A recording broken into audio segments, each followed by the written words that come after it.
Welcome to Auto Corner, and today we are in a different country. Yeah, we are in Bosna, and Bosna is famous for having a Volkswagen. So every time you go to Bosna, all you will see is Volkswagen. And that's why today we are going to drive a Volkswagen. It's a Volkswagen Polo. It's the newest generation of Vw Polo. Polo was launched back in the 90s. It was a smaller car than the Golf, but it's a great car, and it's a small car. So if you want a car that's not as big as a Volkswagen Golf, then you buy a Volkswagen Polo. You have many different options in a Polo. This is basically the how can I say, the cheapest one. Only option it has is the dual clutch, the gearbox. It's a 7-speed gearbox. It's actually great. Dual clutches, I love dual clutches, always have loved them. But in Bosna, where there's a lot of mountains, the dual clutch is a slight disadvantage of a manual. Manual is a bit more easy to control, especially if you don't have the paddles, which is really annoying. You can get the Polo with paddles, but then you have to pay extra for that. And you have a ton of different engines. This is the normal 1.4 liter engine, and you can get with you can diesels, you get even a GTI version. I will actually pause the video and give you all the engine specifications now. Go.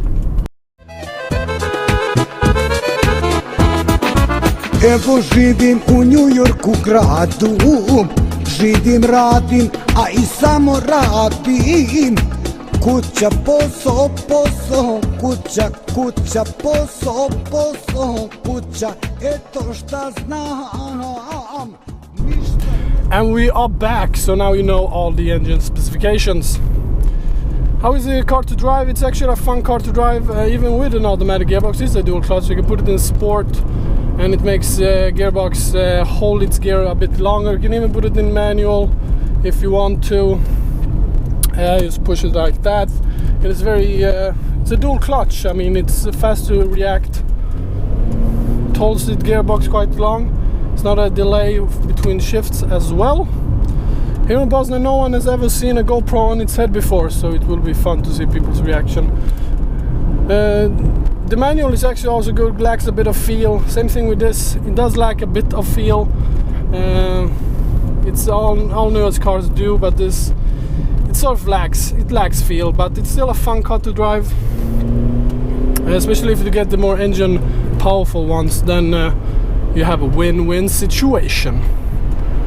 Roads here are really shit, so it's a great test for the suspension. The suspension is not that stiff, actually, it's quite soft, but it does handle bumps quite well. It does not upset the car too much when it bounces around too much, as we will demonstrate now. Ooh, this is the 1.4 86 horsepower, I think this car has, something like that. Ooh, bit of air there.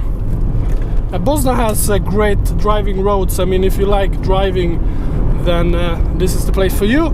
Petrol is fucking cheap as fuck here, so if you just want to go out and have some cruises, it's a great country to do it in. If you have a Lamborghini or Ferrari or a Porsche, you're probably the only one in the country.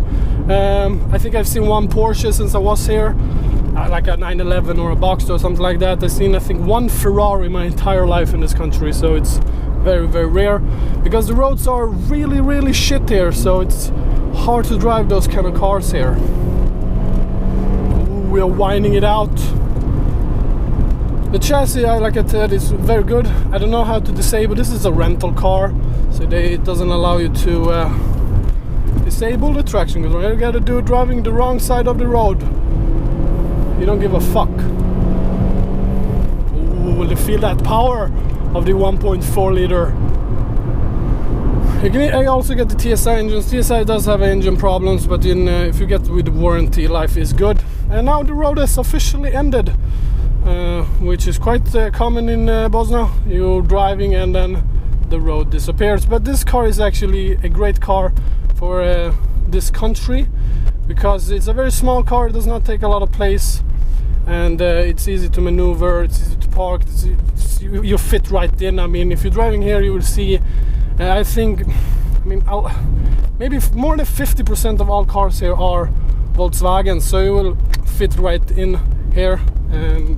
car is also cheap. The Polo is a very cheap car, relatively cheap as well. The package I will get, don't get the normal 1.4 which this car has. If you want the petrol, if you want the diesel number one, then you have, I mean, I don't know, the diesel engines in a small diesel engine is fucking shit. So get the TSI engine. TSI is actually a great engine. I will get the TSI 1.4 TSI, 1.2 TSI. It's all the engine you will ever need, and it will just be great, especially if you get the dual clutch system. You get a bit nicer seats, but yes, as well, you do pay quite a lot for it. You pay a premium because it's a Volkswagen. But if you get like a better options list, a car and a dual clutch with paddles, then you have a win-win situation. I will just drive now, enjoy the beautiful Bosnian roads here. If you're planning to go to Bosnia, you have a lot of hotels and shit, so nicer hotel as well. It's fucking cheap here as well. Everything is really cheap. It's a great country for car enthusiasts.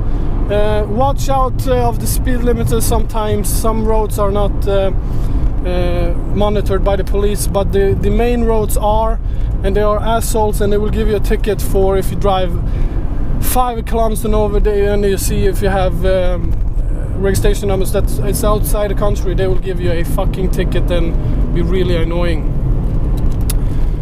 The DSG is actually, like I said before, it's a great gearbox. It's a 7-speed gearbox. Great gearbox. If you live where is a lot of mountains, it's I think it's easier with automatic as well. You don't have to regulate the clutch and so on, but it's also easier with a manual because somehow easier to control, especially in this country. I mean, here I always have to shift between D and Sport when I'm going out the mountain, because sometimes the gearbox is quite stupid. For example, if I'm driving a really steep hill, we'll keep it in 6th gear, but sometimes it will kick down. But you can regulate with the throttle, but it's not perfect in any way.